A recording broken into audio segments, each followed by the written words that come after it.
Hello there, and welcome to Science for Sleep, where curiosity gets cozy and science takes the scenic route to slumber. Tonight, we're drifting into one of the most quietly astonishing mysteries of existence. It's something we all live inside but can never quite hold. It guides every breath, every blink, every beat of our hearts, and yet we barely understand what it is. Time. It slips past like water through open fingers. It hurries when we wish it would linger, and lingers when we wish it would hurry.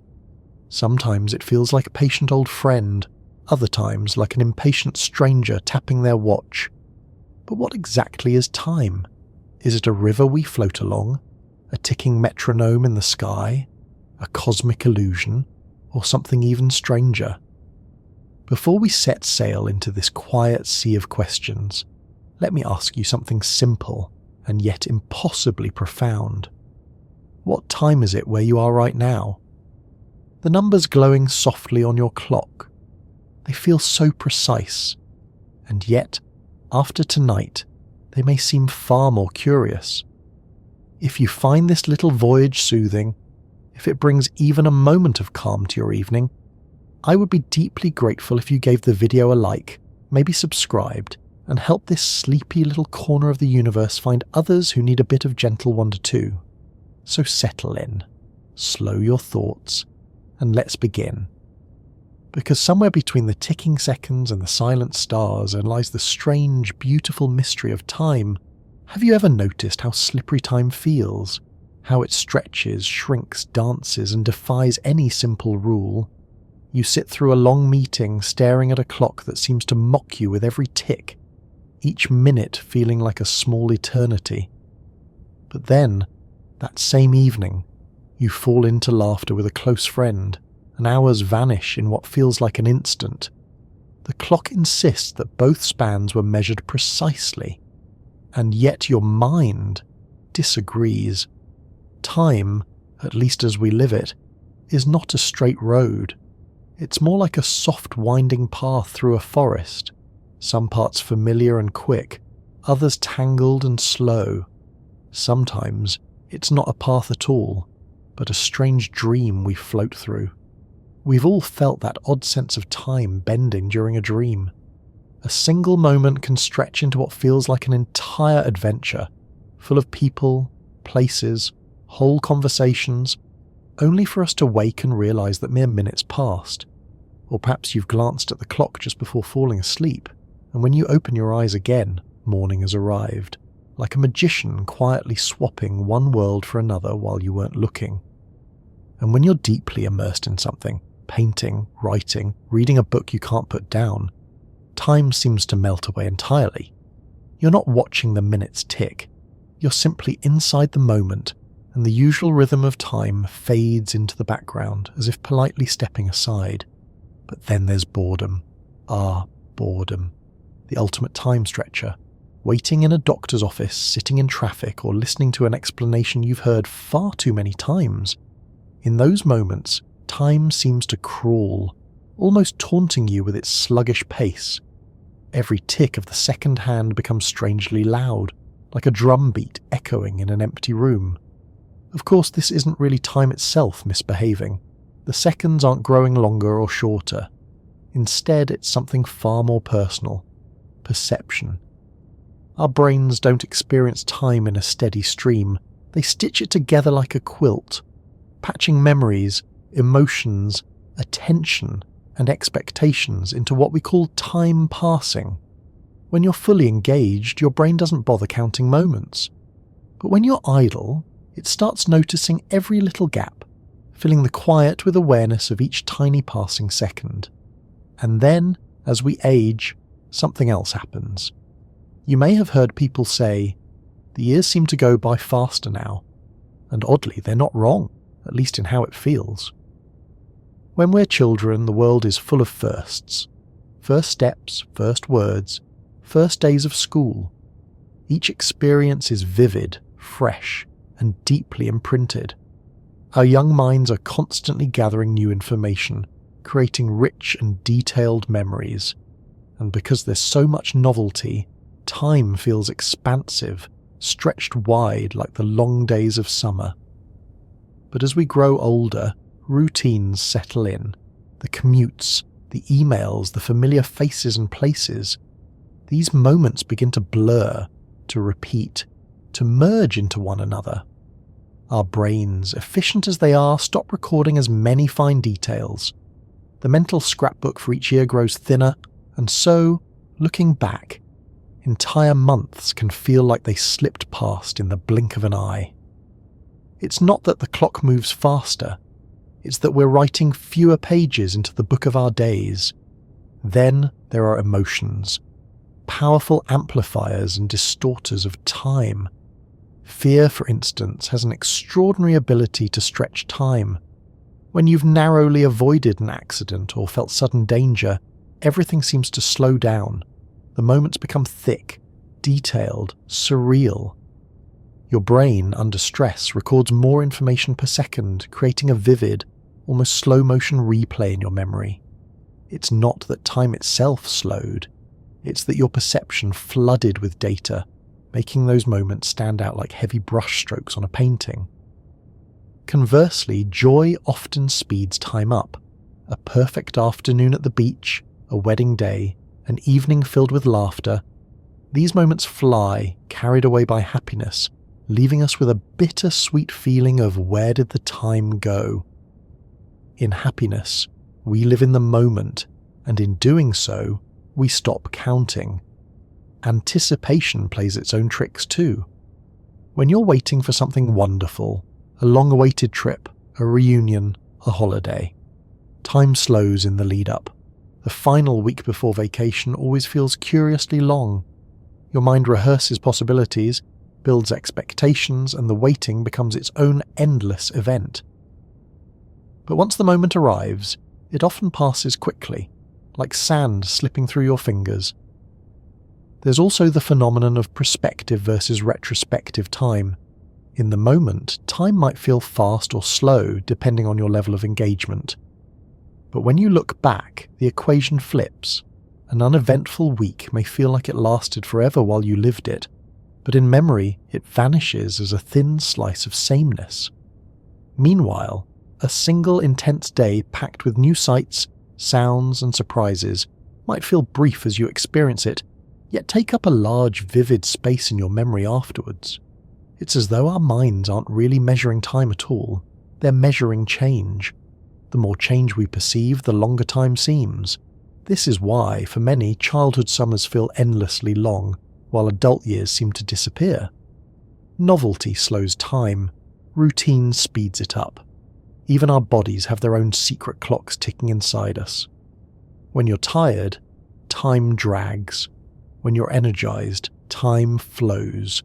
Jet lag, insomnia, and even hunger can bend our experience of time, as though our very biology has its own private relationship with the ticking universe. And at the far edges of human experience, in altered states of consciousness, meditation, deep prayer, certain substances or intense emotions, people sometimes report losing all sense of time entirely. Minutes, hours, even days dissolve into a timeless experience, as though stepping briefly outside the river of time and simply existing. Strangely enough, young children live quite naturally in this timeless state. Ask a 5-year-old how long 5 minutes is, and you may receive an answer ranging from forever to until I finish my snack. To them, the precise measurement of minutes and hours means little. They live inside the present moment, unbothered by the structure we adults impose, and perhaps that's part of what we lose as we grow older. That effortless immersion in the now, that childlike surrender to the simple unfolding of experience. Time, then, is not just something that happens to us. It's something we create moment by moment through perception, attention, emotion, and memory. We are not passengers on time's train. We are its co-authors. And while physics may define seconds and minutes with incredible precision, the time you actually live, the time you feel, is uniquely yours, woven from countless threads of attention and meaning. Long before physicists argued about time dilation and black holes, Long before atomic clocks hummed quietly in high-security vaults, humans have stared up at the sky and wondered, what is time? It's a question as old as thought itself. For our most ancient ancestors, time wasn't a line with numbers or a ticking machine. It was the world itself. Time was sunrise and sunset, the swelling of the moon, the slow turning of seasons. It was felt in the rhythms of planting and harvest, in the migrations of animals, in the quiet hush that falls just before winter. Before clocks there were shadows, and before calendars there were stories. Imagine a campfire thousands of years ago. The stars wheel slowly overhead.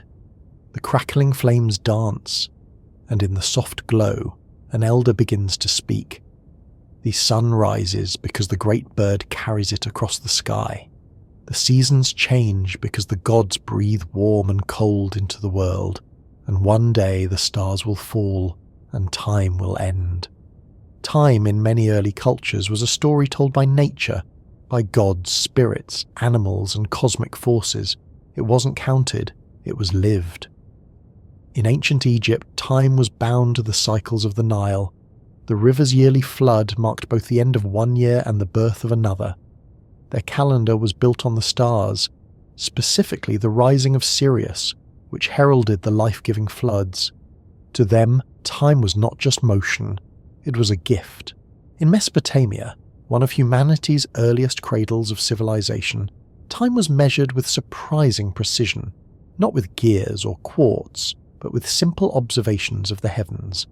They divided the day into hours and minutes based on the movements of celestial bodies. It's from them that we inherit the curious 60-minute hour, a relic of their sexagesimal base 60 counting system. Why 60? Perhaps because it divides neatly into many parts, making calculations easier for early astronomers and future generations of confused math students. Meanwhile, far to the east, ancient China also gazed upward. The Chinese concept of time blended cosmic order with earthly harmony. Cycles within cycles, the eternal dance of yin and yang. The calendar wasn't just about marking days, it was about aligning human life with the balance of nature, health, and destiny. Certain hours, days, and years were believed to carry unique energies, shaping decisions from planting crops to choosing a wedding date. The ancient Maya in Central America, however, may have built some of the most sophisticated early timekeeping systems. Their long-count calendar spanned thousands of years, mapping grand cosmic cycles with remarkable mathematical skill. To them, time was not simply linear but layered, cycles upon cycles, like celestial gears turning within gears. For the Maya, time was almost alive, not just a measurement but a sacred force to be honoured and understood. And across the vast ocean, many indigenous cultures of North America held a very different relationship with time. Time wasn't necessarily something you could lose or waste. It was circular, rooted in the rhythms of the earth. The Lakota, for example, spoke of the circle of life, a world where beginnings and endings fold into each other like the changing moon. There was no rush towards some distant future. Everything unfolded in its proper moment, like petals opening in the morning light. Even today, language reflects how differently cultures imagine time. In English, time often feels like a resource. We spend time, we save time, we waste time. Time is money. Time is a commodity, something you own, manage, and eventually run out of. But not every language treats time as such a taskmaster. In the Hopi language, spoken by some Native American peoples, time isn't described as a flowing river of past, present, and future. Instead, events are categorized as either manifest, already happened or happening now, or unmanifest, things that have not yet happened. Time, in this view, isn't a strict line, but more like a blossoming. Things unfold as they manifest, each moment gently becoming real. In Aymara, spoken in parts of South America, speakers sometimes gesture behind them when talking about the future, and point in front of them when referring to the past. Why? because the past is known, we can see it like a landscape already walked. The future, however, remains unseen, unknowable, hiding behind us where we cannot look. It's a poetic inversion of the Western image of looking forward to the future. Even today, our expressions carry echoes of ancient beliefs. We talk of being ahead of our time or running out of time. We race against the clock or feel pressed for time. Sometimes we long to turn back time as if it were a path we could simply retrace. And though modern life is dominated by precise measurements, alarm clocks, schedules, countdowns, many of us still live with one foot in the old intuitive world of natural time. We feel the seasons shift in our bones. We wake to the light, grow drowsy with the dark. We count the years not in numbers, but in memories. That was the summer we moved. That was the winter of the big snow. The invention of mechanical timekeeping marked one of humanity's biggest steps toward our modern relationship with time. For much of history, daily life followed the sun, the stars, the migration of animals, and the growth of crops. But as cities grew, commerce expanded, and ships crossed oceans, people needed more than sunrise and sunset. They needed coordination, to meet at the same hour, to start work at the same bell, to trade goods across continents. Early water clocks, or clepsydras, allowed people to measure time even after dark, as water dripped from one vessel to another. The steady rhythmic flow marked out passing hours. Though of course variables like temperature and evaporation kept these early devices from being truly precise. Then came sundials, which traced shadows across carved faces as the sun moved overhead. They were beautiful, elegant, but frustratingly dependent on clear skies and daytime. By the Middle Ages, mechanical clocks began to emerge. Gears and escapements driving iron hands around clock faces, bells ringing from towering steeples. For the first time, time wasn't simply observed, it was commanded. Cities could toll the hours, workers could punch in and out, and life slowly began to hum to the beat of machinery rather than the natural world. With each innovation, time grew tighter, more organised, and in some ways more stressful. The slow breathing of seasons gave way to the sharp tick of minutes. And yet, across cultures, even as technology advanced, many myths and stories still hint at time's strange duality, as both rigid and fluid, as both master and servant. In Hindu cosmology, for example, time is cyclical on a grand scale, the endless repetition of creation and destruction across vast cosmic epochs called kalpas. The god Vishnu sleeps and awakens in cycles that stretch beyond human comprehension. In this view, time itself is not a straight road, but a wheel, turning endlessly. The ancient Greeks had not one but multiple words for time: chronos, the ticking sequential time of clocks and calendars; kairos, the qualitative opportune moment when something feels right. The perfect moment to act, a kiss, a leap, a decision that blooms because the time is ripe. In our modern rush to count time in seconds and deadlines, perhaps we've forgotten how to recognize kairos, the soft wisdom of perfect timing. Time also enters our deepest rituals and beliefs around life and death. In many cultures, time is not just something you live through, it's something you return to. An endless cycle of rebirth, of seasons turning, of ancestors becoming children again. For others, time is a grand journey with a beginning and an end, a pilgrimage across a single arc, leading from birth to some eternal beyond. We mark time's passage with rites, birthdays, weddings, anniversaries, funerals. Candles are lit, bells are rung, names are spoken, each ritual a way of honouring the mysterious flow that carries us. Even our language for memory is soaked in time. We revisit old memories, we hold on to moments. We imagine the past as a place, somewhere we might walk again, if only we could find the door. And so, for thousands of years, humans have tried to understand time, not just to measure it, but to make peace with it.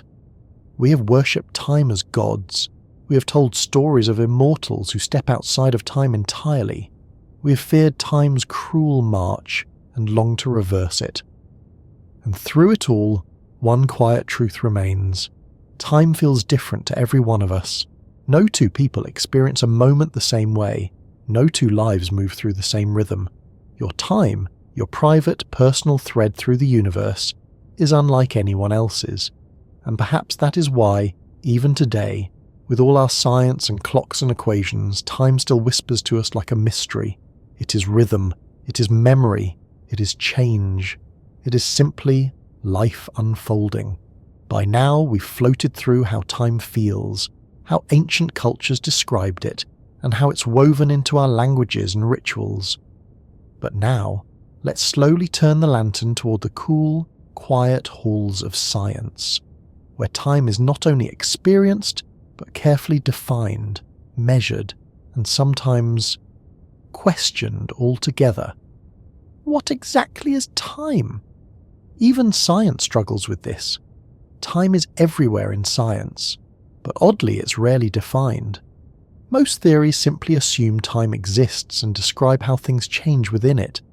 Time becomes the silent backdrop, like the canvas on which the universe paints its patterns. But let's start simply, with what we know, or at least think we know. In our everyday lives, time feels linked to motion. The sun rises, flowers bloom, children grow. The hands of a clock spin round and round. This natural association led early scientists to define time as a way to measure change. Aristotle, the ancient Greek philosopher, called time the number of change with respect to before and after. In other words, time is the way we sequence events. Without change, time would feel meaningless. A completely frozen world would have no ticking clock, because nothing would ever happen. The idea stuck. For centuries, science treated time as a simple, steady, universal flow, like a perfectly built clock that ticks along evenly for everyone, everywhere. This view is often called absolute time, and its most famous champion was Sir Isaac Newton. Newton, with his powdered wig and apple-related inspiration, described time as something that flows equably without relation to anything external.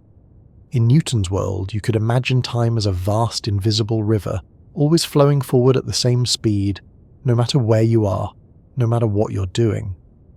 The universe's great machinery, planets orbiting, apples falling, cannonballs flying, all move according to fixed laws, unfolding smoothly within this ever-ticking cosmic clock.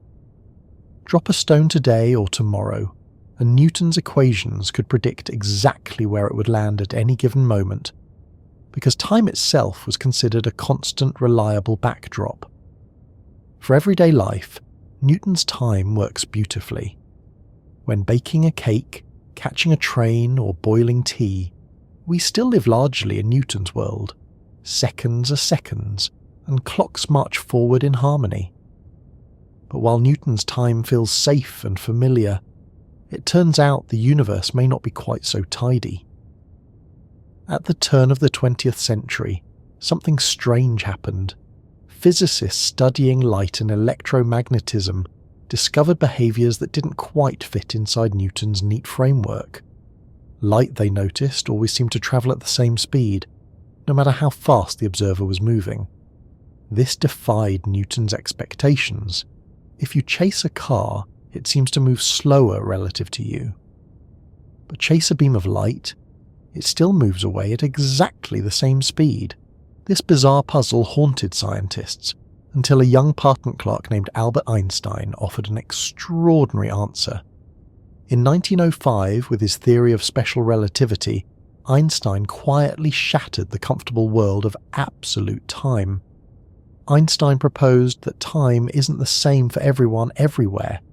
Instead, it can stretch or shrink depending on how fast you're moving. This idea, known as time dilation, means that for someone travelling close to the speed of light, time actually passes slower relative to someone standing still. Imagine two twins. One boards a spaceship travelling near light speed, while the other stays home. When the traveller returns, they will have aged less than their sibling. The clocks agree, but their experiences disagree.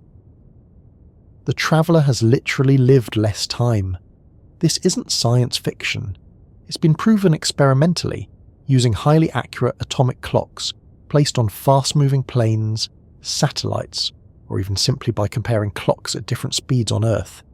The effect is tiny at human speeds, but real, measurable with today's instruments. Time, it turns out, is not absolute. It's personal. But Einstein wasn't done. In 1915, with his theory of general relativity, he went even further, revealing that gravity itself can also bend time. Einstein showed that mass and energy curve the fabric of space and time, what he called space-time. Heavy objects like planets, stars, and black holes create dimples in this fabric, and the deeper the curve, the slower time flows near it. You're experiencing this right now.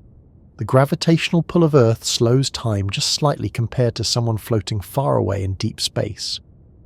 In one famous experiment, scientists placed atomic clocks at different altitudes, one at the top of a mountain, the other at sea level. The clock closer to Earth's mass ran just a little bit slower. Even the difference between your head and your feet is measurable, though the gap is so tiny that only very precise instruments could detect it. And near something massive, like a black hole, this warping of time becomes extreme. To an outside observer, someone falling toward a black hole would appear to slow down, their motion freezing in place as they approach the event horizon. But for the falling person, their own clock would tick normally. Time, in a sense, becomes profoundly local, different for each observer, depending on their position in space and gravity. Einstein's insights shattered the idea that time is a simple, steady river. Instead, it behaves like a stretchy, flexible fabric, bending, stretching, and warping in response to speed and gravity. For everyday life, these effects are tiny. But for GPS satellites orbiting the Earth, corrections for both special and general relativity are crucial. Without constant adjustments for time dilation, your phone's map would quickly become useless, placing you miles from where you actually stand. Every time you use navigation, you are quietly witnessing Einstein's flexible time in action. Even as science refines how time behaves, one haunting question remains unanswered. What actually is time? We can measure it, predict it, calculate its effects, but defining its essence remains slippery. Is time simply change itself? Is it a fundamental ingredient of the universe? Or might it be something that only exists because our minds perceive change and sequence? These questions pull us toward the edges of modern physics, where even deeper mysteries lurk. And that, dear listener, gently leads us toward the strange borderlands where time begins to blur even further, into the curious worlds of quantum mechanics, entropy, and speculative theories. But before we step too far into those swirling waters, let's pause for a moment. Take a breath and prepare for the deeper dive still to come. Because time, as science keeps showing us, is far stranger than it first appears. If relativity shattered our old ideas of steady universal time, another field quietly explained why we feel time flowing in one direction. Because here's a curious thing. Most fundamental laws of physics don't care which way time flows. If you film two particles colliding and play the footage backwards, the equations still work. Forward or backward, it all checks out. And yet, in our everyday world, time feels irreversible. You remember the past, but not the future. Eggs break, but don't unbreak. Smoke rises from a candle, but never flows back into it. Why? The answer hides in the quiet principle of entropy. Entropy, in simple terms, is a measure of disorder, how mixed up or spread out energy becomes in a system. The second law of thermodynamics tells us that in any closed system, entropy tends to increase over time. Things naturally move from order to disorder, from neatly stacked cards to shuffled decks, from structured forms to scattered fragments. It's easy to break a glass. It's nearly impossible to unbreak one. This tendency toward greater disorder gives rise to what scientists call the arrow of time. The the reason we feel time moving forward. It's not that time itself pushes us ahead. It's that the universe is always sliding toward greater randomness. The low entropy past slowly unravels into the higher entropy future. Even your memories follow this rule. Memories are physical changes in your brain, traces left behind by experience. You remember the past because those traces exist. The future leaves no footprints yet. But entropy raises a troubling question. If the universe is constantly increasing disorder, then why did it start in such an ordered state? After all, for entropy to increase, it had to begin low. And yet, when scientists study the early universe, moments after the Big Bang, they find a cosmos that was remarkably smooth, simple, and low in entropy. This mystery remains one of the great puzzles of modern cosmology. Why did the universe begin so neatly organized? Why wasn't it messy from the start? Some physicists speculate that this low entropy beginning is baked into the nature of space and time itself, a kind of built-in condition of the universe's birth. Others suggest that deeper, still unknown laws may be at work, but whatever the cause, this initial cosmic tidiness may be the reason we experience time at all. Without that smooth start, the arrow of time, and perhaps our very sense of past and future, might never have emerged. And now, softly and carefully, we step into the delicate, shimmering world of quantum mechanics, where reality itself seems to blur, and time becomes even harder to pin down.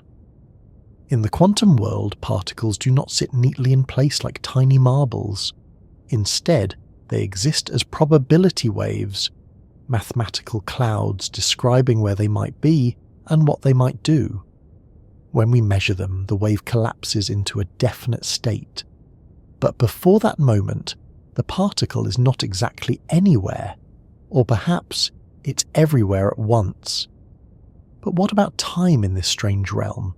Surprisingly, time plays a much quieter role in quantum mechanics than it does in relativity. In most quantum equations, time is simply a parameter, an external clock we feed into the math to track how the system evolves. Time doesn't curve, stretch, or dilate in standard quantum mechanics. It just is. A steady, silent drumbeat in the background, much like Newton's old absolute time. This creates a curious mismatch between quantum mechanics and relativity. Two of our most successful theories, each describing time very differently. In relativity, time is flexible, woven together with space, curved by gravity. In quantum mechanics, time is rigid, an untouched metronome outside the system. This mismatch becomes unavoidable when scientists try to combine quantum mechanics with general relativity to create a single theory that describes the whole universe, from the smallest particles to the largest galaxies. This quest is known as quantum gravity, and it remains one of the greatest unsolved problems in physics. And here's where time nearly vanishes. In some approaches to quantum gravity, such as the Wheeler-DeWitt equation, time doesn't appear at all. The equation describes the entire universe, but has no time variable. No ticking clock, no past or future, just a vast, timeless state. To some physicists, this suggests that time may not be fundamental. Perhaps, they propose, time is an emergent property, something that arises only when large numbers of particles interact and create the complex patterns we call change. Just as temperature isn't something a single atom possesses, but appears when trillions of atoms move together, time may emerge when complexity reaches a certain level. In this view, time may not exist deep down. It only appears when observers like us experience change and memory. Some researchers even suspect that quantum entanglement, that eerie phenomenon where particles become linked across distance, might help explain time's emergence. When particles are entangled, their states remain connected, no matter how far apart they drift.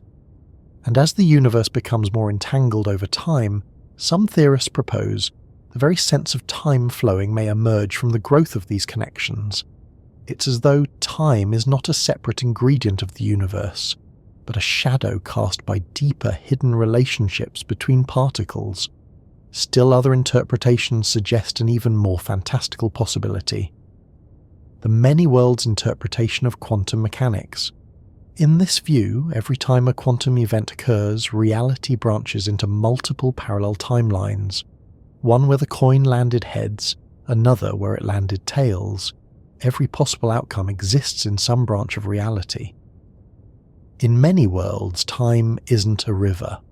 It's an endlessly branching tree, a sprawling, infinite forest of alternate histories. You are living in one particular branch, experiencing one particular thread of reality.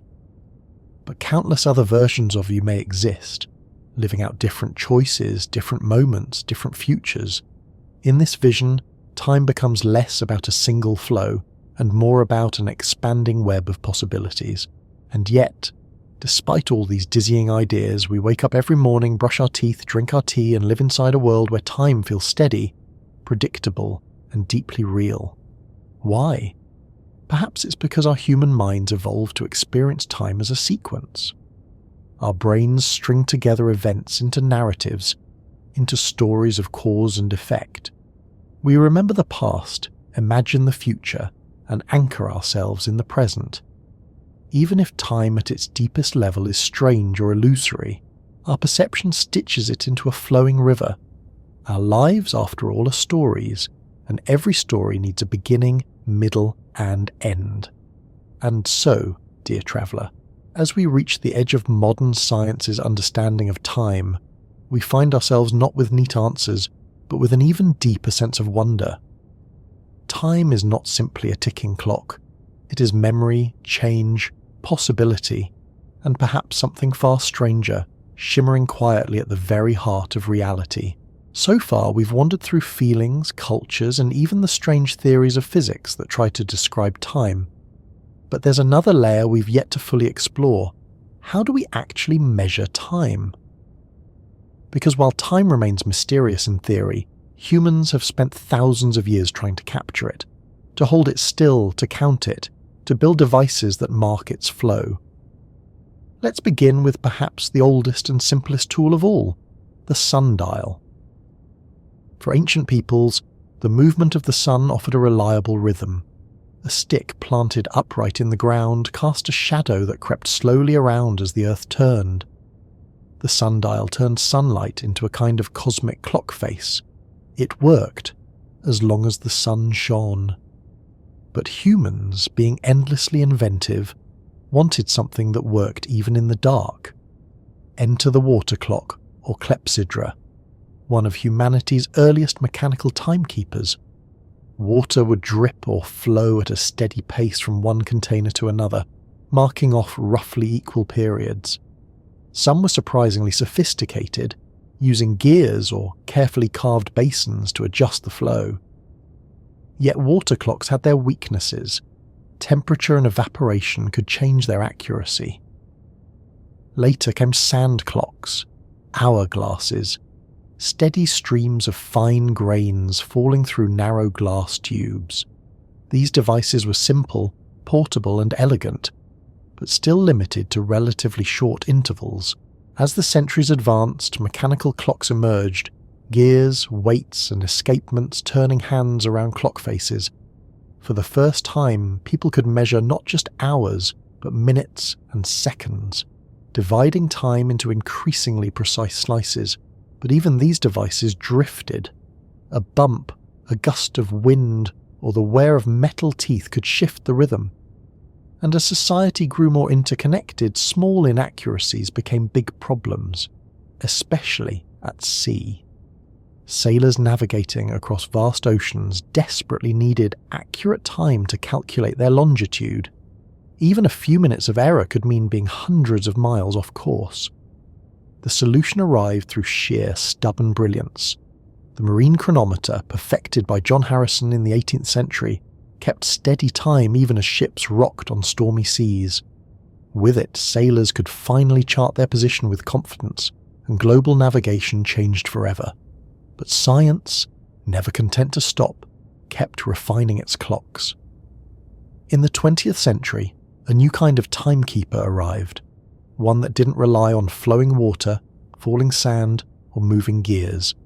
Instead, it turned to the very heart of matter itself. Atomic clocks measure time using the natural vibrations of atoms. At the atomic scale, certain elements, like cesium or rubidium, oscillate at incredibly stable, predictable frequencies.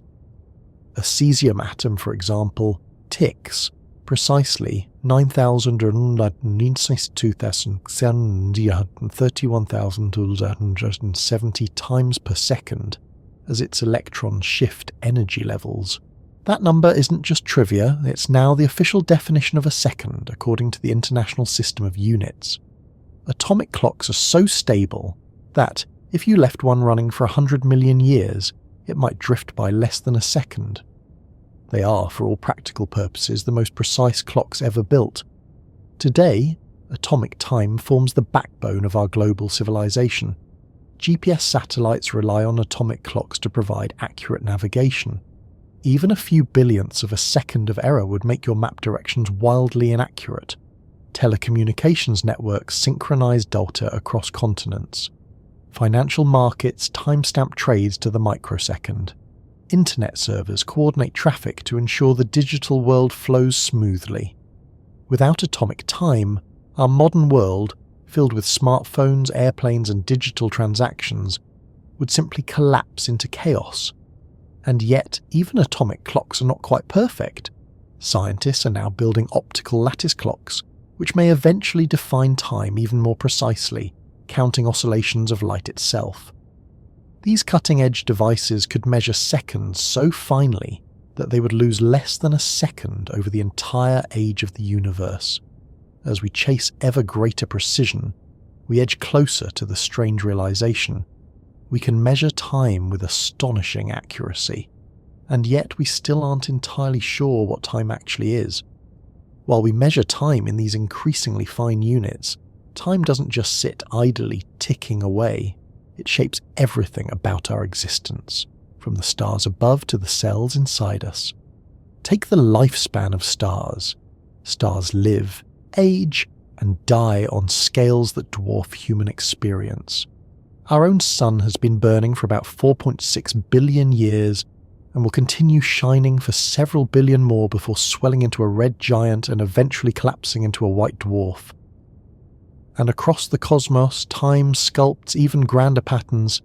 Entire galaxies form, collide, and drift apart over billions of years.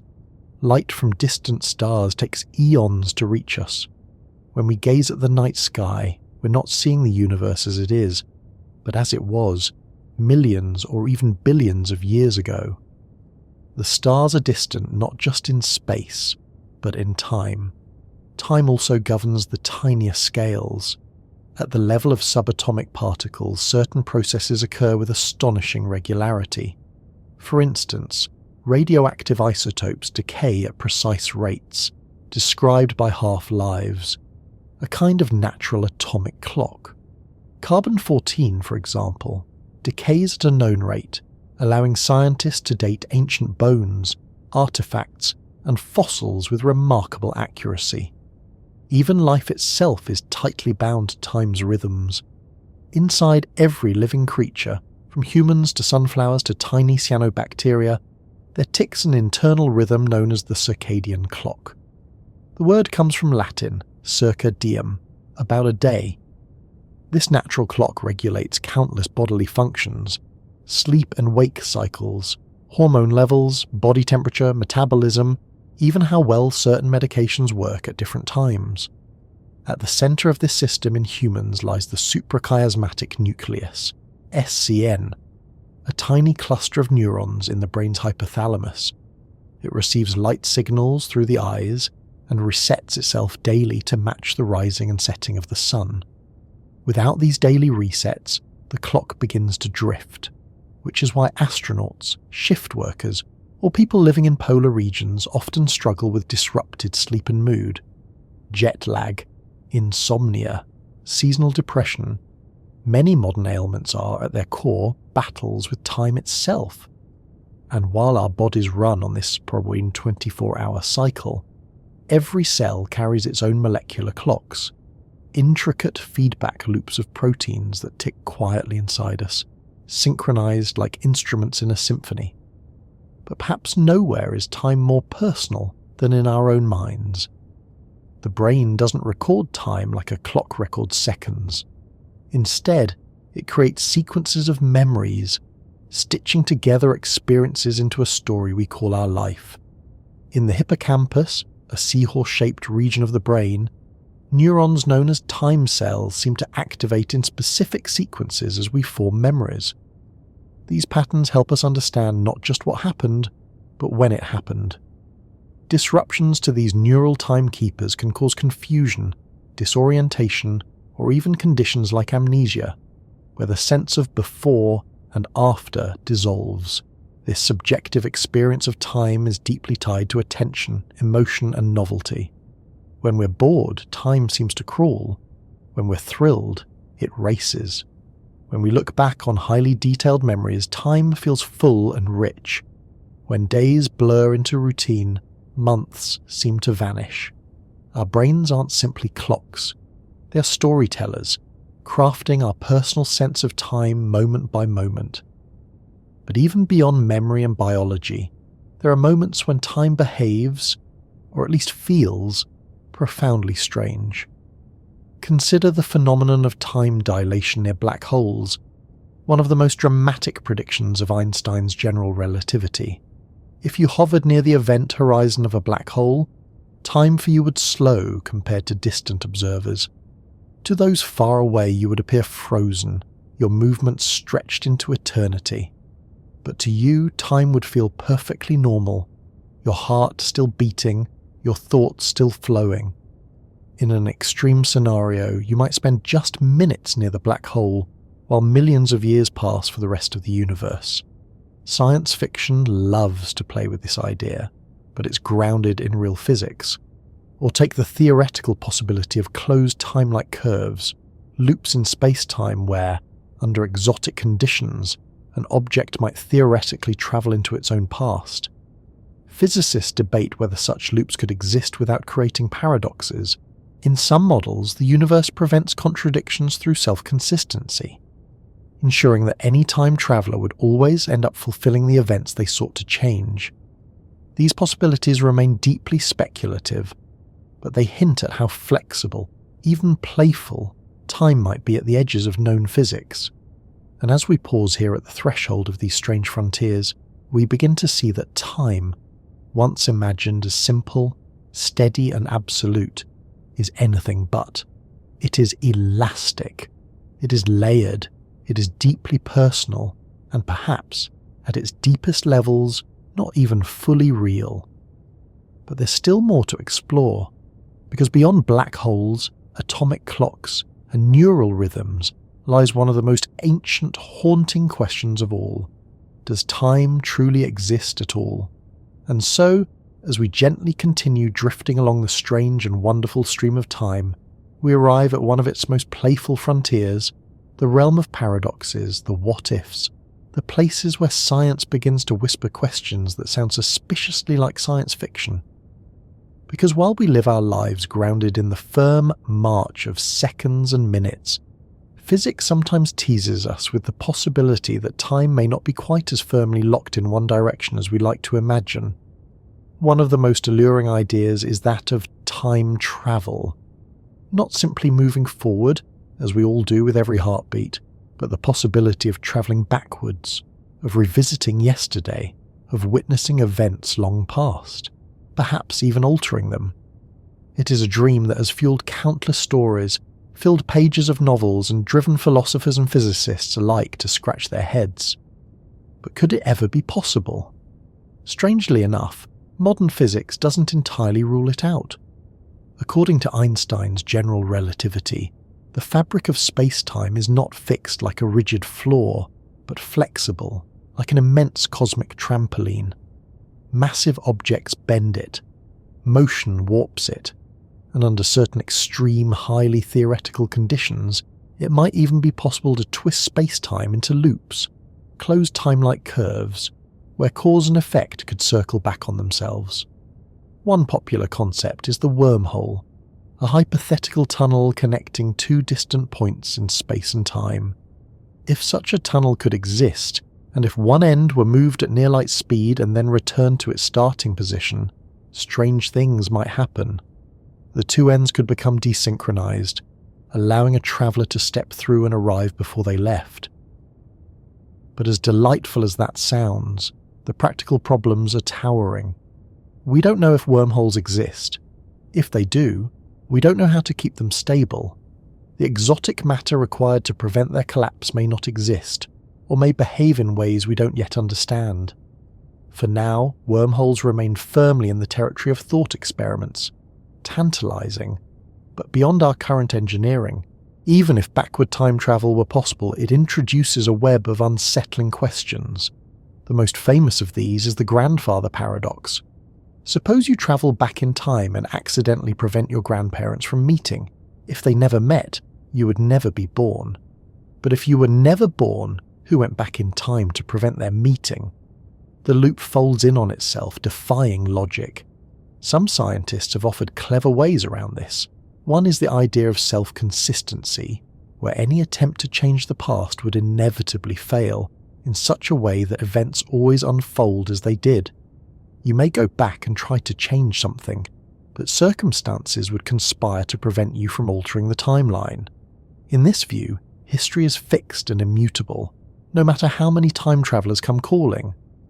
Others invoke the many worlds interpretation, suggesting that changing the past would simply create a new branch of reality, a parallel timeline where different choices unfold, while your original past remains untouched.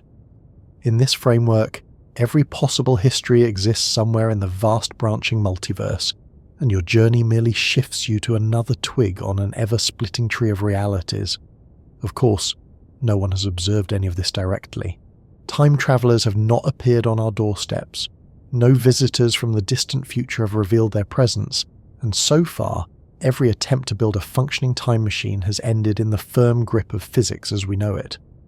Yet the very fact that our best theories allow these possibilities, at least mathematically, continues to fascinate and perplex. Beyond time travel, there are even deeper paradoxes embedded in the nature of time itself. One of the strangest is the question of why the laws of physics appear to be mostly time-symmetric. That is, the equations work just as well forwards as backwards. If you watch two particles collide and reverse the film, the math would not complain. The underlying rules remain valid either way, and yet in our daily experience, time seems to move only forward. We remember yesterday, but not tomorrow. We age in one direction. The arrow of time seems firm and unyielding. We have seen how entropy provides part of the answer. As disorder increases, the distinction between past and future emerges. But some physicists believe this may not be the whole story. There may be deeper principles we have yet to uncover, hidden symmetries or subtle biases baked into the initial conditions of the cosmos itself.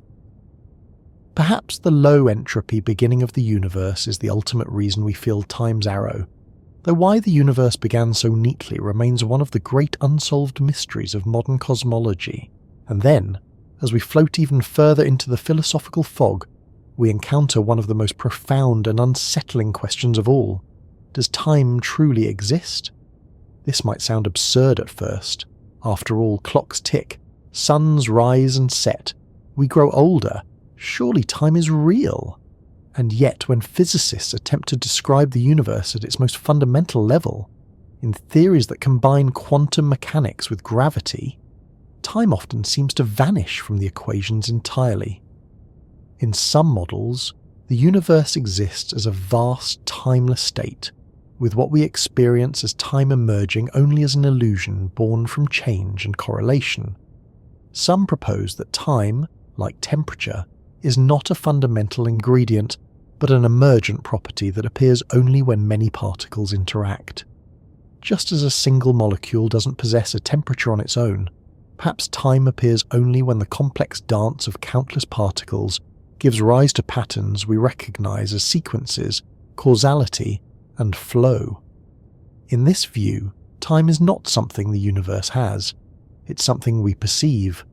Others, like the physicist Julian Barber, suggest that the universe consists of a vast landscape of nows, complete timeless configurations of everything that exists. We, as conscious beings, simply experience these nows in a particular sequence, giving rise to the illusion of time passing. In this picture, the past, present and future all exist simultaneously, and our experience of movement through them is like flipping through the pages of a book. Even the distinction between past and future may be a product of the way our memories work. We remember earlier configurations because traces of them are encoded in our brains, but we do not yet possess memories of future events, giving rise to the sensation of time flowing forward. In this sense, time may not be a feature of the external world, but a byproduct of consciousness, a narrative our minds create to make sense of change. And yet, even as these dizzying theories swirl, we wake each day into a world where time feels absolutely real. Our hearts beat. The sun crosses the sky. Seasons turn. We celebrate birthdays. We mourn losses. We plan. We remember. We hope. Whatever time may be at the deepest level, it is woven into the very fabric of how we live. Perhaps that is part of its mystery, that time exists not as one thing, but as many. It is physics and feeling, entropy and memory, clocks and calendars, heartbeats and hopes. It is the quiet tick of a wristwatch, the grand unfolding of galaxies, and the soft aging of the face we see in the mirror. And so, as we leave behind this scientific deep dive, one thing remains clear. The more we study time, the stranger it becomes, and yet, the more strange it becomes, the more precious every fleeting moment feels. Because whether time is a river, a dimension, a story, or an illusion, it continues to carry us forward, moment by moment, heartbeat by heartbeat, into the great unfolding mystery of existence. Long before equations, before observatories, before precision watches and satellites, there were only eyes and skies. Our first ancestors did not measure time with tools, but with attention. They watched the sun climb and fall. They traced the phases of the moon as it waxed and waned.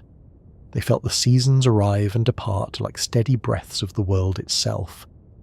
In these ancient days, time was not divided, not counted down to seconds or even hours.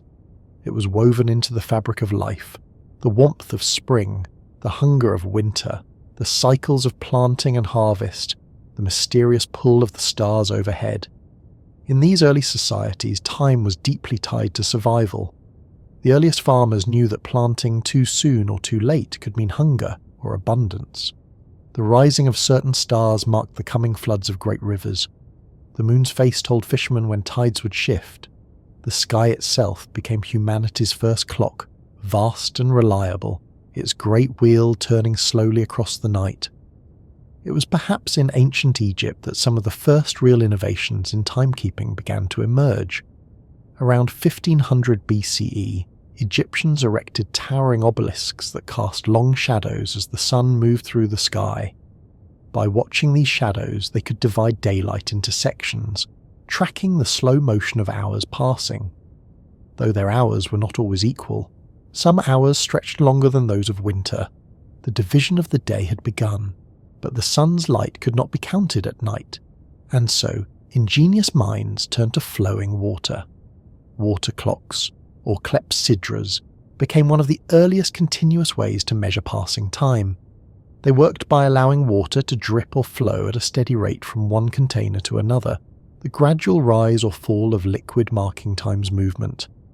Some were surprisingly advanced, equipped with gears or markings to adjust for changes in water pressure or temperature. These devices allowed courts, priests, and scholars to track time regardless of the sun's position, introducing for the first time a kind of portable mechanical rhythm. In Mesopotamia, the careful observation of celestial bodies gave rise to remarkably accurate calendars and astronomical records. The Babylonians developed a sexagesimal, or base 60 system, which still echoes today in our division of hours into 60 minutes and minutes into 60 seconds. They tracked eclipses, solstices, and planetary movements with such care that their mathematical systems influenced the scientific traditions that followed for centuries. Far across the world in ancient China, time was measured not only for convenience but for harmony. The Chinese integrated time with philosophy, medicine, and governance, observing cycles of change that reflected the balance of nature. Dynasties maintained detailed calendars that predicted eclipses and celestial events, believed to reflect the health of the empire itself. Rituals were performed to realign human affairs with cosmic rhythms when time was thought to fall out of balance. And in the Americas, the Maya developed one of the most intricate and profound calendar systems in history. Their long count calendar mapped not years or generations, but spans of thousands of years, capturing the rise and fall of entire epochs. To the Maya, time was not linear but cyclical. Great wheels within wheels turning with cosmic precision, reflecting the sacred patterns of existence itself. Time, to them, was not something one simply measured. It was something one participated in, a living, breathing force. As civilizations grew more complex, so too did the need for more precise timekeeping. With trade routes expanding, empires rising, and cities bustling, people required a way to coordinate activities beyond the rising and setting of the sun. The arrival of mechanical clocks marked a profound shift, a moment when time itself was no longer merely observed but engineered. By the 13th and 14th centuries in Europe, great tower clocks began appearing in town squares and churches. Driven by weights and gears, these clocks struck bells to mark the passing hours. Early designs were often inaccurate, drifting minutes or hours over the course of a day, but they represented a radical new relationship with time, one that no longer depended on the sky but on machinery. Time became audible, public, and shared. The ringing bell calling workers to labour, monks to prayer, cities to motion. The invention of the verge escapement in the late Middle Ages allowed for a more consistent release of energy, vastly improving the accuracy of mechanical clocks. By the 17th century, the brilliant Dutch scientist Christian Huygens introduced the pendulum clock, which swung with such regularity that it reduced daily errors from hours to mere seconds. Suddenly, time could be trusted with a precision unimaginable just a few generations earlier. With the Industrial Revolution looming, time's grip on human life tightened. Factories demanded punctuality. Railroads required synchronized schedules. For the first time, entire nations needed to agree not just on what time it was, but on what time zones they would observe. The division of the world into longitudinal slices, each keeping its own hour, was born of both necessity and the growing power of time over commerce and communication. Yet, even as these advances unfolded, a great challenge still remained: the problem of navigation. Sailors traversing vast oceans faced not only storms and currents, but also a more invisible threat: uncertainty in position. To calculate longitude accurately, one needed to know the precise time at a fixed reference point, such as Greenwich. An error of just 4 minutes could place a ship dozens of miles off course, potentially leading to disaster. Enter John Harrison, a self-taught English clockmaker whose obsessive genius would change history. Over decades of painstaking work, he designed the marine chronometer, a portable, highly accurate clock that could withstand the heaving motion and temperature shifts of a ship at sea. Harrison's chronometers allowed sailors to know exactly when noon struck back in Greenwich, no matter where they were. With that knowledge, they could calculate longitude and navigate with confidence. Global exploration flourished, trade expanded, and time became not only a convenience but a matter of survival. By the 20th century, the quest for even greater precision led scientists into realms that earlier clockmakers could scarcely imagine. Rather than relying on swinging pendulums or spinning gears, physicists began to explore the vibrations of atoms themselves. They discovered that certain atoms oscillate at exquisitely regular frequencies, far beyond anything achievable by mechanical means. In 1949, the first atomic clock was built using ammonia molecules, but it was the cesium atomic clock, developed soon after, that would redefine precision forever. The cesium-133 atom vibrates exactly 9,192,631,770 times per second as it transitions between energy states. That number was not simply a curious fact, it became the very definition of the second. Time itself was now anchored to the fundamental properties of matter. Atomic clocks allowed for astonishing accuracy. If one were to run for millions of years, it would drift by less than a second. This level of precision proved essential as our world grew increasingly interconnected. Modern communication networks, from cell phones to the internet, rely on perfectly synchronized time. Financial markets execute trades that depend on nanosecond accuracy. Global positioning systems satellites, orbiting high above the Earth, constantly adjust their onboard atomic clocks to account for both their speed and altitude. Tiny relativistic effects predicted by Einstein that would otherwise render their positioning data useless. And as if that weren't enough, even more refined timekeepers have emerged. Optical lattice clocks, using lasers to trap atoms and count their vibrations with even greater delicacy. These clocks could, in theory, measure time so precisely that they would lose only 1 second over the entire lifespan of the universe itself. But the march of precision did not only serve commerce or convenience. With each improvement, scientists were able to probe deeper into the nature of time itself. The behavior of particles, the evolution of the cosmos, the strange world of relativity, all became clearer under the sharp light of increasingly perfect clocks. Time was no longer just a backdrop for existence. It was a key to understanding the universe's most profound secrets. Throughout this long history, from shadows on the ground to oscillating atoms, one theme emerges again and again. Humanity has never been content to simply experience time. We have always sought to measure it, control it, and understand it. Yet, with every advance, time reveals itself to be more complex, more slippery, and more beautiful than we imagined. For all our instruments, our theories, our satellites and sensors, time remains both deeply familiar and endlessly strange. It flows through our lives as rhythm and routine, and yet, at its core, may be nothing like what we believe. It has guided our ancestors beneath the stars, synchronized empires across oceans, and now whispers its secrets through the delicate vibrations of atoms. And still, even with all our knowledge, time holds its quiet mystery. It is both the oldest companion we know, and perhaps the greatest puzzle we have yet to solve. Time has carried us through ancient skies and modern laboratories, through water clocks and atomic vibrations, across galaxies and into the folds of relativity. And yet, the deeper we follow time's winding path, the stranger it becomes. Now, as we leave behind the measurements and mechanisms, we drift softly into its most elusive realm, the place where science gives way to wonder, and where philosophy, consciousness, and existence itself all circle around a simple, haunting question. What is time, really? At first glance, time seems obvious. It flows. It moves forward. We are born, we grow, we age, we die. The past lies behind us like a trail in the sand. The future stretches ahead like an unread book.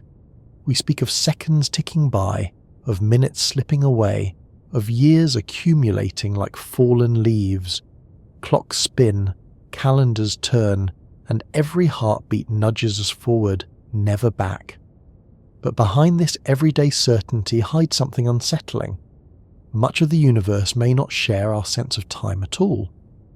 Some philosophers have proposed that the way we experience time may say more about us than it does about the nature of reality. This leads us into one of the oldest debates in the philosophy of time, the question of whether time flows at all, or whether that flow is simply an illusion created by our minds as we string together events into a narrative. There are two major camps in this debate. The first is known as presentism. In this view, only the present moment truly exists. The past has vanished. The future has not yet arrived. Reality is like a thin slice, a fleeting instant that exists only now, and then is immediately replaced by the next. Each moment is born, lives briefly, and then dissolves forever. Our memories give us a sense of the past, but those events no longer exist anywhere except within us. The future exists only in our imaginations, in possibilities not yet realized. The second camp offers a very different view, known as eternalism. In this vision, time does not flow at all. The past, present, and future all exist simultaneously, like pages in a book already written. We do not move through time, we are located within it, fixed within our particular slice of the block universe. From this perspective, your birth, your present breath, and your far future are all equally real, all simply parts of a grand four-dimensional structure that includes every moment that ever has or will occur. Eternalism finds support in Einstein's theory of relativity, which shows that simultaneity is not absolute. Two observers moving at different speeds may disagree about whether two events happen at the same time. This suggests that the idea of a single, universal present moment may not exist. If there's no shared now for the entire universe, then perhaps all moments exist together, equally real, even if we can experience only one slice at a time. But if time doesn't flow, why does it feel like it does? Why do we experience a clear difference between past, present, and future? Why do we remember yesterday, but not tomorrow? Here, consciousness steps onto the stage. Some scientists and philosophers suggest that our sense of time's passage is not an external property of the universe, but an internal property of the brain. We are creatures who form memories. We compare what is happening now to what happened before. We recall events and place them in order. We experience change as a narrative, unfolding one scene after another, giving us the sensation of motion through time. Without memory, perhaps time would not feel like movement at all. The present would simply be unanchored to any sequence. In this view, time is not something we pass through, but something our minds stitch together, assembling an ongoing story from the raw material of change. This leads us to another profound question. If we could somehow step outside our own stream of consciousness, would we find that the past, present, and future are equally present, a vast, timeless landscape stretching infinitely in all directions? Or is this idea itself a reflection of the human desire for order and permanence, projected onto a universe that may not care for such constructs? At the heart of these debates lies an even deeper mystery, the direction of time. In most physical equations, time works equally well forward or backward. If you reverse the math, the laws still function, and yet, in lived experience, time flows only one way. Eggs break but don't unbreak.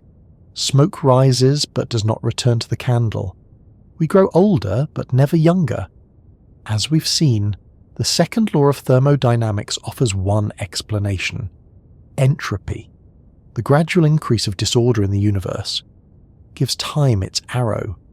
The past is the low entropy state.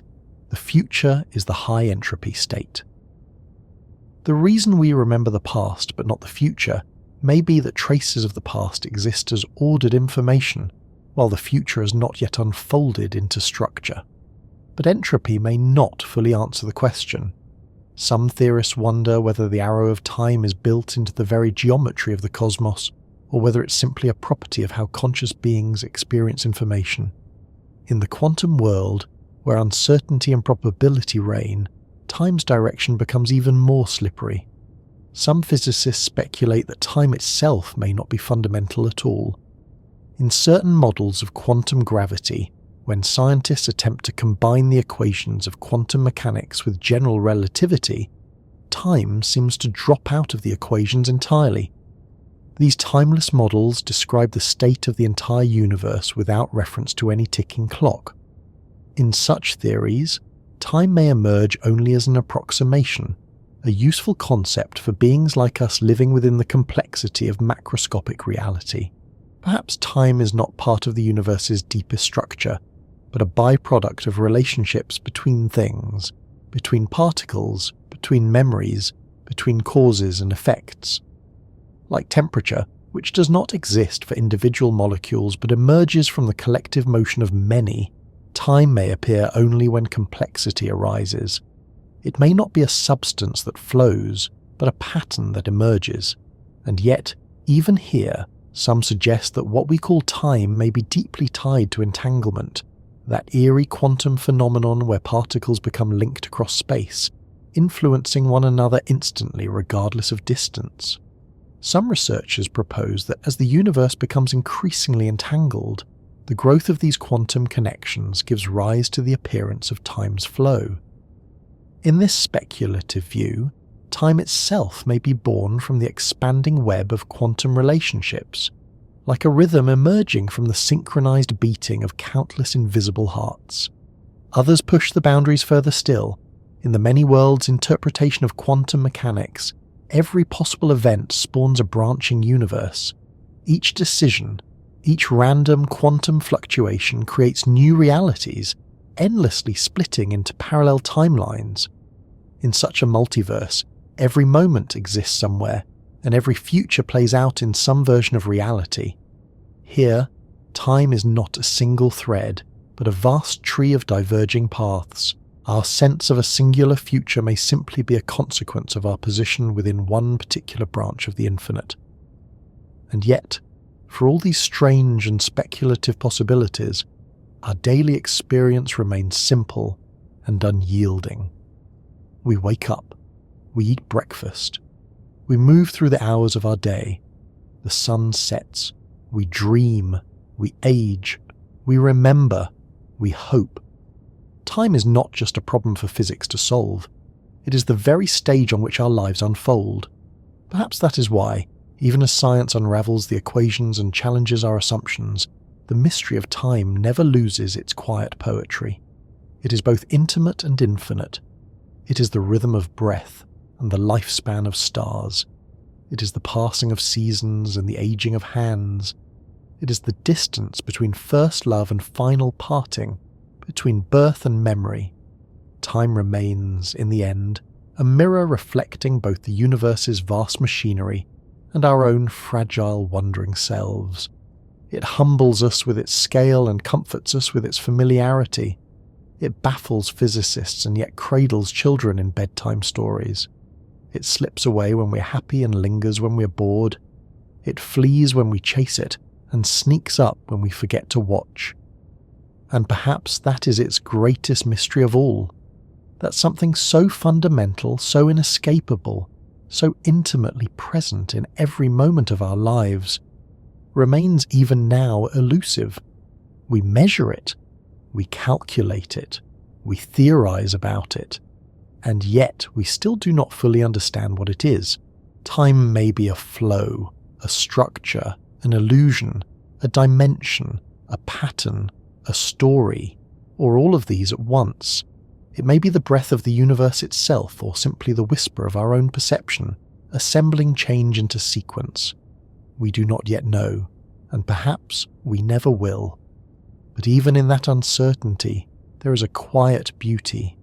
For as long as we live within time's embrace, we are invited to wonder, to gaze upward at the stars, to mark birthdays and anniversaries, to share meals and conversations, to mourn and to celebrate, to hope and to dream. And so we move forward, one moment at a time, carried gently by a mystery that remains always just out of reach. For all the dizzying theories of physicists and the timeless abstractions of philosophers, for all the cosmic equations and speculative models, time remains, first and foremost, something deeply personal. Long before we wonder whether time is fundamental or emergent, before we ponder whether the past and future exist together in a timeless block, we live time. In our days, our choices, our memories, our quiet rituals. Time isn't only out there, stretching between stars. It hums softly within us, shaping the texture of every single moment we inhabit.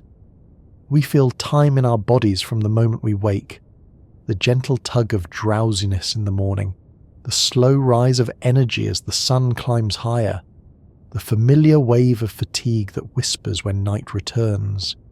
These rhythms govern us invisibly, the steady pulse of our internal clock ticking faithfully behind the scenes. Our bodies are built on time. Every breath, every heartbeat, every cycle of hunger and sleep follows ancient patterns set long before alarm clocks ever existed. Scientists call this our circadian rhythm, a deeply embedded cycle of roughly 24 hours tuned primarily to the light of the sun.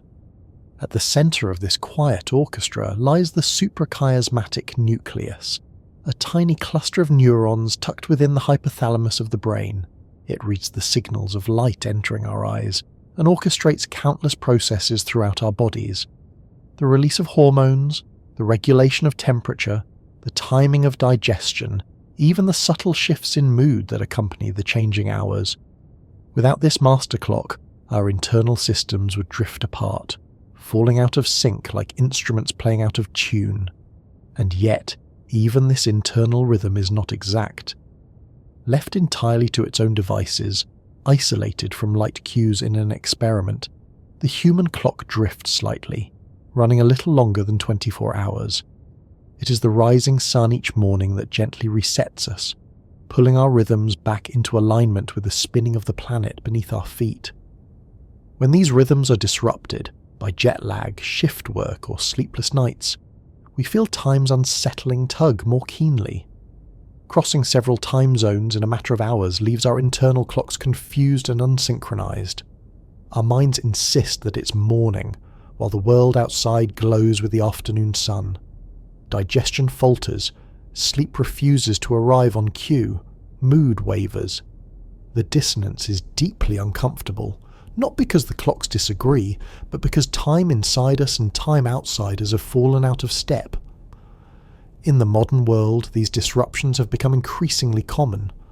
For much of human history, our ancestors rose with the light and slept with the dark. Fire and candlelight offered only limited extensions to the natural day, but electricity changed everything. Artificial light now bathes our evenings, flooding our eyes with signals that confuse the brain's timekeepers. Screens glow late into the night, tricking us into believing that the day is not yet done. Melatonin, the hormone that signals sleep, is suppressed. Bedtimes drift later. Sleep becomes restless, and we wake groggy, out of sync, chasing a moving target that once guided us effortlessly. Even our moods seem tethered to time's rhythm. The winter blues, or seasonal affective disorder, afflict many during the darker months when sunlight becomes scarce. Without the bright cues of morning light, the internal clock can slip, leaving us sluggish, melancholy, out of phase with the day. A walk outside in the early sun often becomes the simplest remedy, a natural reset that draws us back into harmony with the turning world. Beyond biology, time weaves itself into the quiet rituals of our days. We mark birthdays and anniversaries, milestones that punctuate the unfolding of years with small celebrations. We count the years of a child's growth, the decades of a marriage, the anniversaries of loss and remembrance. Time becomes a narrative scaffold, a way of ordering memory, of assigning meaning to change. We name ages and eras, dividing our lives into chapters: childhood, adolescence, adulthood, old age. We speak of golden years, of middle age, of youth slipping away. These divisions are not written in nature but crafted by culture, reflections of how we attempt to make sense of our passage through the world. And yet, while we organise time with such care, our experience of it remains beautifully inconsistent. A single afternoon of joy may seem to vanish in the blink of an eye. A long, restless night of worry can stretch endlessly, every minute thick and heavy. The old saying holds true: time flies when we're having fun, and crawls when we're not. This elasticity is not simply poetic, It is rooted in the way our minds process experience. When we are engaged, absorbed in a task or immersed in conversation, our attention focuses outward, away from the ticking of the clock. Time fades into the background, slipping by unnoticed. But when we are bored or anxious, attention turns inward. We watch each second pass. The minutes swell and drag. Waiting becomes an exercise in time itself. And then there are the strange tricks of memory. Looking back, an event filled with rich, novel experiences seems larger in retrospect. A vacation filled with new places, tastes and sights feels longer than a familiar week at home, even if both occupied the same stretch of calendar. Our brains encode novel experiences more densely, leaving thicker strands in the fabric of memory. As we age, the world offers fewer new firsts. Routine replaces novelty. The years seem to accelerate not because they shrink, but because we record them less vividly. Time's relationship with emotion is equally complex. Moments of fear often feel drawn out, each second etched with exaggerated clarity. A car skidding on ice, a sudden fall, a close call. These brief events seem to unfold in slow motion. The brain, flooded with adrenaline, absorbs detail at a heightened rate, creating dense, vivid memories that later feel stretched in recollection. Yet during the moment itself, studies show, we do not actually perceive time as slower. The sensation emerges only in memory. Conversely, joy compresses time. Hours spent in laughter or deep conversation seem to vanish.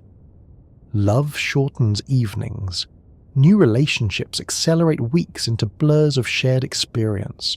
In happiness, attention turns outward, away from the counting of moments, and time slides past unnoticed. It is only later, in reflection, that we marvel at how quickly those cherished hours disappeared. Even culturally, time's texture shifts. Western societies often treat time as a resource, something to be spent, saved, wasted, or invested. We are taught to manage time, to schedule it, to optimize its use. Productivity becomes a virtue. Time is money.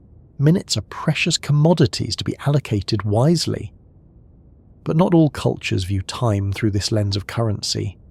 In many indigenous traditions, time is seen as cyclical, unfolding in repeating patterns rather than a one-way march. The seasons return, generations rise and fall. Life follows a circle rather than a straight line. In these views, the future is not some distant goal to be seized, but part of an eternal rhythm to be honoured and lived. In some languages, even the metaphors we use to describe time reveal these deeper cultural differences. In English, we often face the future and leave the past behind. But in Aymara, an indigenous language of South America, speakers may gesture backward when referring to the future, because the past is known and visible, while the future, hidden and unknowable, lies behind us. Time's very direction can seem to pivot depending on how we frame it. Technology, too, has reshaped our relationship with time. The instant communication of emails, texts, and video calls has compressed the time it takes to exchange information across the globe to near zero. Where once a letter might take weeks to arrive, now entire conversations unfold in seconds, dissolving the natural pauses that once structured our days. Patience has grown thin in this new world of immediacy.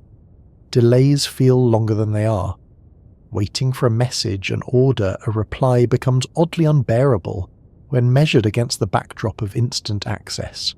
Even the notion of real time, the constant live updating of news, markets, and social feeds, creates a kind of perpetual present. We are flooded with events as they happen, often without the natural distance that reflection provides. The constant present leaves little room for digestion, for memory to mature, for meaning to crystallize. The pace of life accelerates, and with it a strange fatigue settles in, not because we lack time, but because we fill it so relentlessly. Amidst all of this, we still seek ways to reclaim a more human sense of time. Practices like meditation, mindfulness, and deliberate slowness invite us to step out of the rushing current. In these quiet moments, attention returns to breath, to sensation, to simple presence. Time softens, the noise fades. A single moment, fully lived, can feel expansive, rich, and whole. Children perhaps remind us best of this state. For the very young, time remains fluid, less ruled by clocks and schedules. An afternoon may stretch infinitely. A 5-minute wait can feel like eternity. Play erases hours, immediacy reigns. Only gradually as they grow, do children absorb the adult world's structures of appointments, deadlines, and measured days. At life's other end, the elderly sometimes speak of time speeding up, years slipping past more quickly than they once did. But perhaps this too reflects memory's rhythm, the accumulation of routine, the softening of novelty, the thinning of vivid markers that once stretched time into longer strands. And always, beneath it all, time hums on, steady, mysterious, ever-present. Whether we live by calendars or stars, alarms or instincts, whether we count the minutes or forget them entirely, time remains both master and companion. It shapes our biology, colours our emotions, and frames our culture. It carries us forward through moments of laughter, through grief, through routine, through wonder. In the end, no matter how we measure or describe it, time holds its quiet place at the heart of every story we tell, including the simple, everyday story of being alive. Time has always been fertile ground for wonder, not only for scientists and philosophers, but for storytellers, dreamers, and creators of entire imagined worlds. Perhaps more than any other concept, time invites us to ask, what if? What if we could rewind the past? What if we could visit the future? What if time itself were more flexible, more negotiable than the steady ticking we experience day by day? The idea of time travel is one of humanity's most enduring fascinations. It appears across cultures, across genres, across generations. From ancient myths to modern science fiction, the longing to escape the present and explore other moments, whether forward into futures we can barely imagine, or backward into lost moments we long to revisit, seems to be woven into the very structure of our imaginations. In some of the oldest myths, gods and heroes move through time as easily as we cross a room. In Hindu tradition, time's scale is vast beyond comprehension, with entire universes created, destroyed, and recreated across eons of cosmic cycles. In certain Buddhist teachings, enlightened beings can perceive multiple times simultaneously, stepping outside the narrow stream of mortal perception. In the stories told around fires long ago, travellers find themselves transported years forward or backward, victims or beneficiaries of mysterious temporal currents. Even without modern physics, our ancestors sensed that time might be stranger than it first appears. As storytelling matured, so too did the questions. H.G. Wells, in his groundbreaking novel The Time Machine, first popularised the concept of a machine that could carry a person forward or backward through time as easily as through space. The novel's traveller ventures into a far future where humanity is split into strange new forms, where the sun itself grows dim in a dying sky. Wells's vision captured the imagination not just because of its speculation, but because it touched something deeply human, our desire both to know what lies ahead and to confront the ultimate fate of all things. Later stories explored the consequences of meddling with the past. The so-called grandfather paradox became a familiar narrative puzzle. If you could go back in time and change a crucial event, say, preventing your grandparents from meeting, would you erase your own existence? And if you were never born, how could you have gone back in time at all?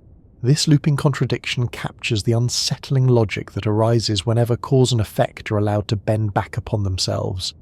Some stories dodge the paradox with the idea of multiple timelines, a branching multiverse where every choice creates new realities. Change the past and you don't erase your own timeline, you simply shift into a different one. Your original world carries on, untouched, while you diverge into a new path. In these narratives, every possible history exists somewhere, each unfolding independently. This concept, while wildly imaginative, echoes real debates in modern physics, where some interpretations of quantum mechanics suggest that all possible outcomes coexist in a sprawling, infinite structure of parallel worlds. Other tales explore closed loops of inevitability. In these stories, travellers attempting to change the past only fulfill it.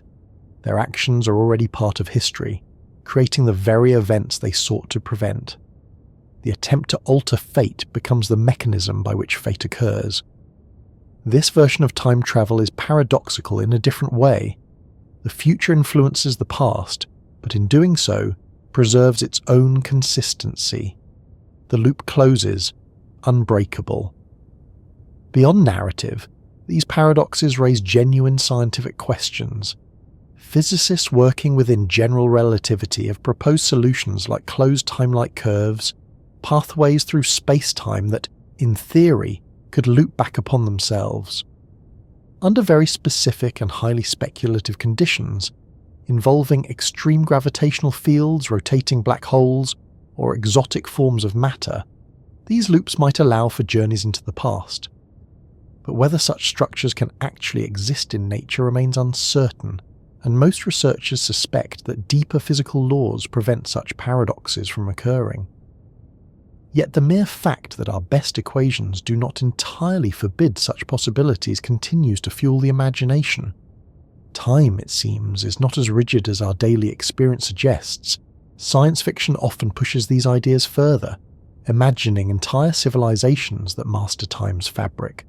Stories of beings who exist outside time altogether, observing countless universes at once, worlds where the future can be seen but not altered, societies where time itself becomes a navigable landscape, with travellers hopping between centuries as casually as boarding a train. Sometimes, time travel stories focus not on grand cosmic adventures, but on intimate moments. The chance to undo a personal tragedy, to relive a cherished day, to fix a single terrible mistake. These narratives speak to the emotional core of our fascination with time, the aching human wish to rewrite our own stories. If only we could go back and say the right thing, take the better path, hold on to someone for just a little longer. And yet, even in these fantasies, we often recognize a quiet truth. Changing the past may not bring the peace we imagine. The choices we regret are often the very ones that shaped who we became. Erasing sorrow may also erase growth. The longing for perfect control over time reflects not only our wonder at its mysteries, but our difficulty accepting its irreversible flow. In other visions, time becomes fragmented or unstable. Writers imagine futures where time itself breaks down, where events unfold out of sequence, or where past, present and future blur into a chaotic swirl. In Kurt Vonnegut's Slaughterhouse-Five, the protagonist becomes unstuck in time, experiencing his life's moments in random order. He knows both his birth and death, yet cannot change what unfolds. Here, time travel becomes less a power and more a condition, a strange disorienting affliction that challenges our assumptions about free will and agency. Even the idea of time running backwards has inspired rich speculation. Could there be universes where entropy decreases rather than increases, where broken glasses reassemble and ashes return to candles? Could we exist in a world where cause follows effect in reverse?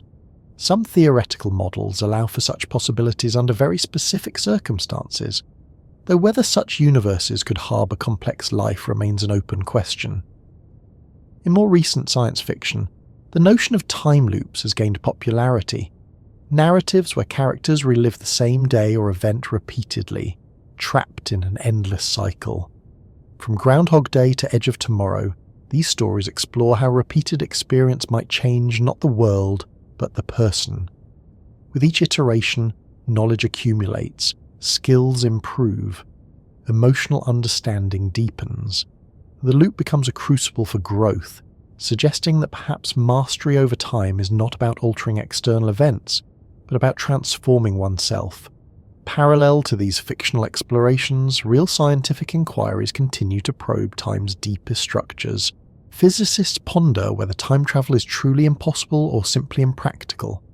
Some suggest that unknown principles, perhaps tied to quantum gravity, will eventually close the door on such possibilities, preserving the logical consistency of the universe. Others remain open to the idea that our understanding is incomplete and that loopholes may one day emerge. But even if time travel remains forever out of reach, the exploration of these ideas offers a kind of mental time machine. By imagining what might be, we expand our understanding of what is. The thought experiments we build around time force us to confront the very foundations of causality, identity, and reality itself. Beyond the grand what-ifs of time travel, science fiction also explores subtler distortions of time's flow. In some imagined futures, humans find ways to slow or pause subjective time, extending life by slowing internal perception or enduring long space journeys through suspended animation. The prospect of cryogenic sleep allows travellers to cross interstellar distances while experiencing only a brief slumber, waking centuries later in distant star systems. Here, time's flexibility is not about jumping between eras, but about altering the rate at which one experiences its passage. Other stories imagine technologies that allow communication across time. Messages sent into the past or future create new layers of paradox, as characters struggle with the consequences of foreknowledge. Knowing the future might allow one to prevent disaster, or might create the very conditions that ensure it occurs. The line between prediction and self-fulfilling prophecy blurs. At the edges of speculation, some envision entire civilizations transcending time altogether. Advanced intelligences might escape the constraints of sequential existence, living in states of timeless awareness where all moments are accessible simultaneously. In such states, existence would no longer be a journey from beginning to end, but an eternal presence encompassing all experience at once. While these visions remain firmly in the realm of fiction, they reflect real philosophical questions about consciousness and time. What would it mean to perceive all of one's life at once? Would such awareness feel like an overwhelming flood or a peaceful stillness? Is the very nature of selfhood bound to the flow of time, or could identity persist in a timeless state? And yet, despite all these possibilities, we return always to the simple, grounding reality of our own experience. We live in one moment at a time. The past lies behind us, fixed and unreachable. The future remains hidden, shaped partly by our choices and partly by forces beyond our control. We inhabit a narrow present, stretching endlessly forward, yet always slipping into memory. Perhaps this is why time continues to fascinate us so deeply. It touches not only the outer fabric of the cosmos, but the inner core of what it means to be human. Our hopes, our regrets, our dreams, our fears, all are shaped by time's flow. We love because time is limited. We grieve because time takes what it once gave. We strive because the future remains unwritten. We remember because the past remains dear. In imagining alternate forms of time, loops, branches, reversals, frozen eternities, we're not merely playing with physics. We're grappling with the central mystery of existence itself. We're asking how we might live differently if time were not what it seems, and in doing so we discover not only the strangeness of time, but the preciousness of the moments we are given. For in the end, whether time is linear or circular, fundamental or emergent, branching or singular, it remains, for each of us, the quiet stage on which life unfolds. One moment at a time, one breath after another, one heartbeat following the last. And perhaps that is the truest form of time travel we know, to be fully present here and now within the only moment that ever truly belongs to us. And so, dear traveller, we arrive gently at the edge of this long and winding road, a journey through the many faces of time, the ancient, the scientific, the personal, the speculative, all stitched together like constellations across the night sky. We follow time as it swirls through the quiet beating of our hearts, as it stretches across galaxies, as it bends near black holes, as it loops and splits and dances in the minds of storytellers. We've seen time as a trusted companion, counting the seasons, carrying the generations, marking every sunrise that our ancestors once watched with the same eyes of wonder. We've seen it as a puzzle that refuses to resolve, a question that grows stranger the closer we approach. And we've seen how, for all its complexity, time continues to flow quietly through the moments that make us who we are. Maybe time isn't just a river, forever sweeping us forward. Maybe it's a mirror, reflecting back not only the structure of the universe, but also the structure of ourselves, the way we experience it, the speed at which it moves, the memories it holds, the hopes it carries, may reveal more about the observer than about the thing observed. We live inside time as fish live in water, rarely aware of the vast invisible ocean that surrounds us. And yet, every so often, we catch a glimpse of its mystery. In the slowness of waiting, in the speed of joy, in the strange elasticity of memory, in the bittersweet weight of goodbyes, in the quiet breath between heartbeats. Perhaps that is what makes time so endlessly fascinating. It touches both the very edges of physics and the most intimate places in our lives. It is as much emotion as it is equation, as much poetry as it is precision. We may never fully know what time is, but perhaps that is its gift, for in not knowing, we are invited to cherish the only thing we are ever truly given, this moment, right here, right now. And now, as we come to the end of tonight's quiet journey, I'll return to the question I asked you at the very beginning. What time is it where you are now? The numbers on your clock may offer one answer, but after all we've wandered through tonight, perhaps that answer feels softer now, less certain, less rigid. Perhaps the only true answer is, it is simply this moment, the one you are in right now, the one slipping gently into memory even as I speak. Time has carried us through the oldest myths and the newest equations, through clocks made of water and clocks made of atoms, through black holes and parallel worlds, through stories of travellers and of ordinary days. And yet, even after all of it, time remains quietly mysterious, patiently unfolding moment by moment. If this exploration brought you even a small sense of calm tonight, if it helped your mind settle, your breath slow, and your body soften into rest, I am deeply grateful you shared your time with me. If you'd like to join me again on another journey like this one, you are always welcome here at Science for Sleep. For now, I wish you rest. I wish you peace. I wish you a gentle night. Sleep well, fellow traveller, wherever and whenever you are.